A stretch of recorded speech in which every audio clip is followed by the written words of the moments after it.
Okay, I'll get started. It's good to be back. Good to be back off the bye. As I mentioned a week ago or so, we needed that time. Needed that time to heal up, continue to work on us first and foremost. Try to improve in certain areas. Continue to build on the good things we're doing. Definitely needed the rest for quite a few of our players, and so that was a good thing. Also, get ahead on Arkansas last week and give our coaches a chance to get out and recruit a little bit. Excited about this opportunity. Really good to be home. It's been a while. It'll be close to a month by the time we play with the 2 aways, a bye, and then getting back at home. So I'm excited to get back in Kroger Field, play in front of our home fans, and it's a special day. It's a special week to remember Jared Lorenzen, and we're proud to honor him this week.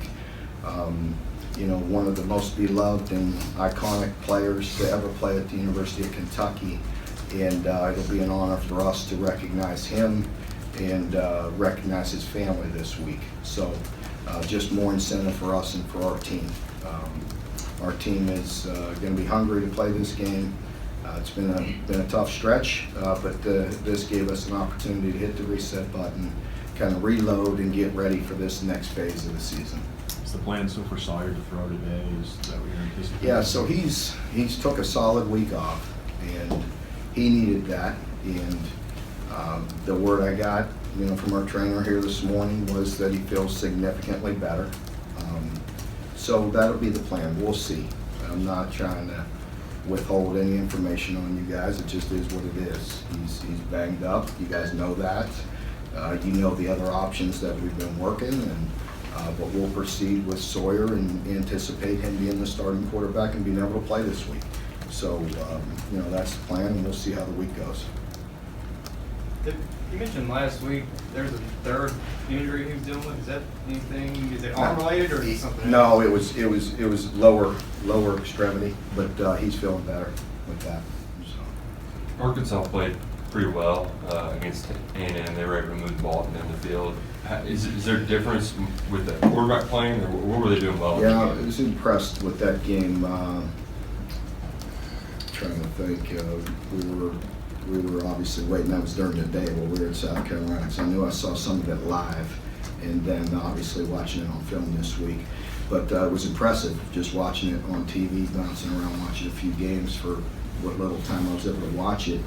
Certainly impressive, and watching them on tape, they played really well. They played good on both sides. I think you all know what type of team Texas A&M is, and Arkansas had every opportunity to win that game. And so they are putting it together. I have great respect for Coach Morris. He's a heck of a coach. There's no doubt that they're doing the right things on both sides of the ball. They have, Coach Morris, on the offensive mind and philosophy that he has, and Coach Chavis on the other side. I mean, they have some very good coaches that are working very hard, and they're very close to putting it all together.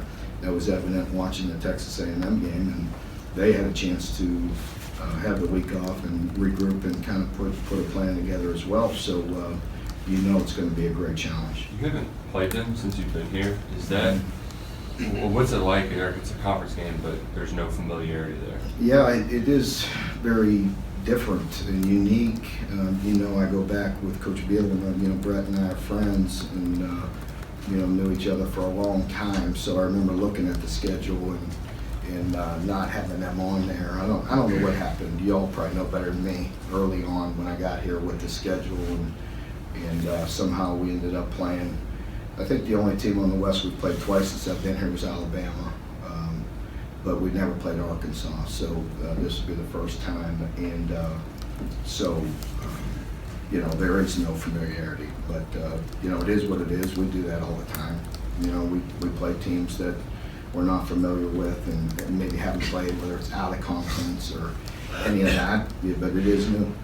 It's new. We don't know their personnel as much, and don't know them. Of course, Coach Smith, Michael Smith, was there with Bielema, and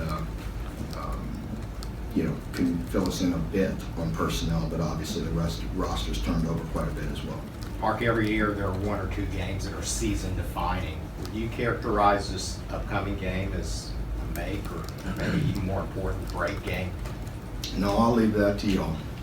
You know, I haven't heard for a while, you know, because it was kind of comical to me about how every game was a make or break for me. I was like, what game is it?